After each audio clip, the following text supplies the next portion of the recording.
विवाहितेला विष पाजून जीवे मारण्याचा प्रयत्न करण्यात आलाय। पुण्यानंतर आता सोलापुरातून देखील सासरी छळाचा प्रकार समोर आलाय। दोन्ही दीर आणि जावांकडून अमानुष मारहाण करण्यात आली। दीरांनी सगळ्यांसमोर अत्याचार केल्याचाही आरोप आहे।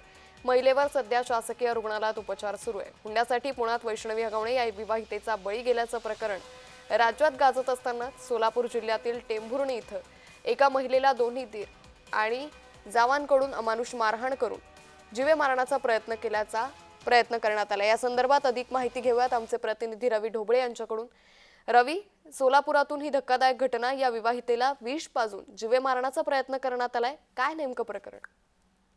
निश्चितच अंकिता, पुण्यातील वैष्णवी हगवण्याच्या प्रकरणामुळे राज्यभरात संतापाची लाट असताना सोलापुरातही हुंड्यासाठी एका 38 वर्षीय विवाहितेला आहे, जे तिचे 2 दीर आणि 2 जावा आहेत, त्यांनी अमानुषपणे मारहाण केली आहे आणि तिला विष पाजून जीवे मारण्याचा प्रयत्न केलेला आहे अंकिता।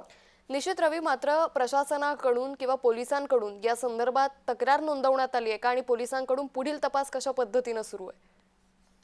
निश्चितच अंकिता, 12 मेची ही घटना आहे। 14 मेला टेंभुर्णी पोलीस ठाण्यात या 4 आरोपी विरोधात गुन्हा दाखल करण्यात आलेला आहे। मात्र जे पीडितेचे दीर जे आहेत ते वकील असल्याने पोलीस हे प्रकरण टाळत आहेत असं ह्या फिर्यादीचं म्हणणं आहे आणि त्यामुळे पोलीस कुठेतरी तपासामध्ये दिरंगी करत आहे असा आरोप ही तिच्या नातेवाईकांनी केलाय। मात्र पोलिसांकडून या 4 गुन्हा दाखल करण्यात आला आहे आणि या घटनेचा तपास जे आहे ते पोलीस करत आहेत।